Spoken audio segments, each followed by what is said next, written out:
Hi, I'm Alex Hicken with my daily audio and visual world news report summarizing my blog called Read the Story of the World. Today is Thursday, February 20th, 2020. I have noticed more engagement in my content today, and I'm grateful for your participation in my first week of the publication. If you find my content consistently informative and serviceable, please consider becoming a patron of my publication by looking me up on Patreon with Alex Hicken. I have a couple themes in my report today.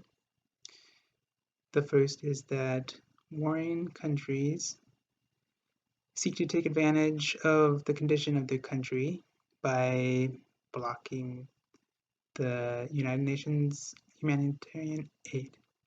The suspects are South Sudan and Yemen.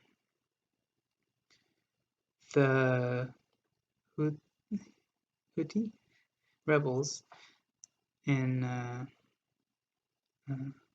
Yemen are revolutionaries, and they have kicked out the Yemen president of Abd Hadi, and they control a lot of the country in Yemen. Saudi Arabia is seeking to restore the president to power, as he is in asylum in the country. The rebels are trying to take advantage of the United Nations aid to obtain concessions. They recently changed this demand.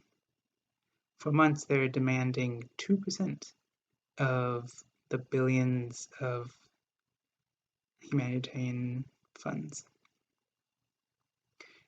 Manipulation is expressed by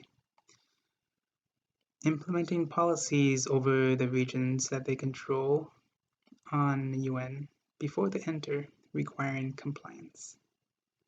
UN rejects their requirements, thus the rebels have blocked the entry into much of the country. Half of the UN's aid delivery programs have been stopped. The UN has threatened to reduce the support if they continue limiting them. The articles that I found this information on pointed out that many of the country are starving and many are dependent on the international aid.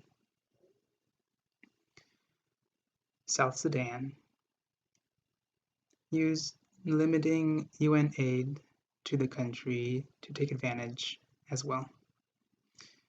Not only one of the rivalry in the two fighting over control is to blame. Not only one.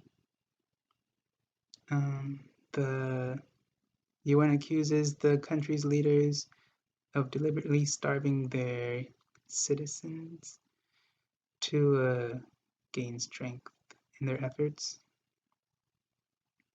This is not all, but many civil officials have become incredibly rich by embezzling millions of dollars for their personal use. The second theme of today's report is Russia's malicious snooping around. United States has been monitoring Russian actions in the country, and Russia paid a Mexican man to spy and provide information of a vehicle within an U.S. operation. The man and his wife were stopped after a flight by federal officers. asking for their phones, and they found a picture of the license plate of the vehicle in the deleted images file of the wife's phone. The man did confess that Russia did hire him. The second news concerning Russia is Britain and the United States announced that Russia's military intelligence service called GRU performed a widespread cyber attack in late October last year in the country of Georgia,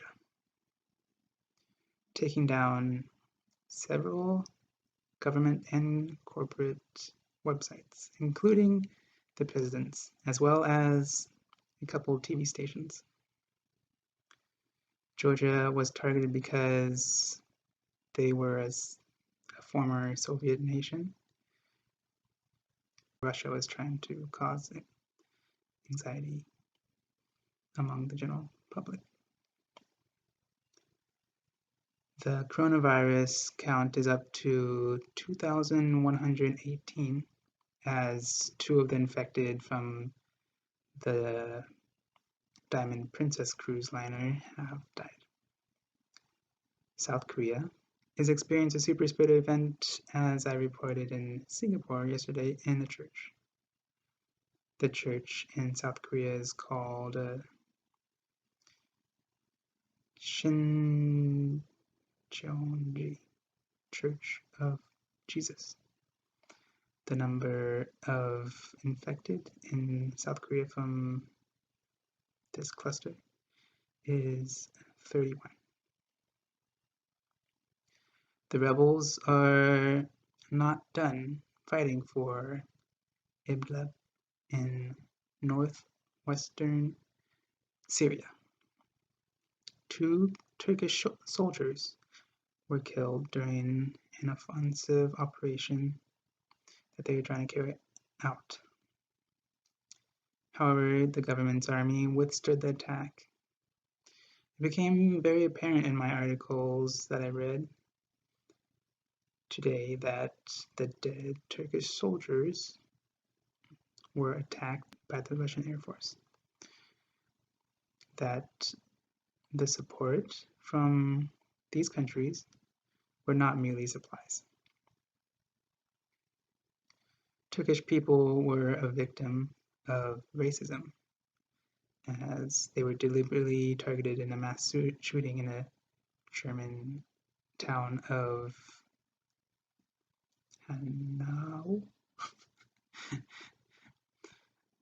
about 15 miles east of Frankfurt, on Wednesday night. Half of the 10 men killed, or half of the 10 people killed, were citizens of Turkey. The gunman fled the scene, killing himself and his mother. Chancellor Merkel condemns the racism, stating racism and hate is poison for the nation. I have a follow-up story to yesterday's report. I reported 8 Eastern African nations were enduring pestilences. I learned today that Pakistan is also enduring the invasion of locusts.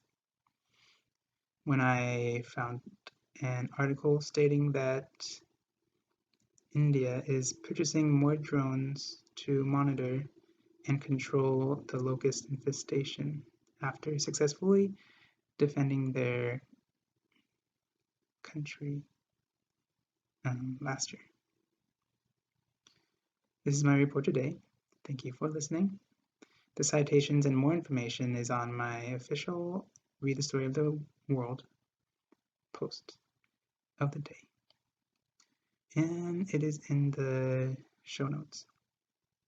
Or a link to it is in the show notes. Thank you, and I'll talk to you tomorrow.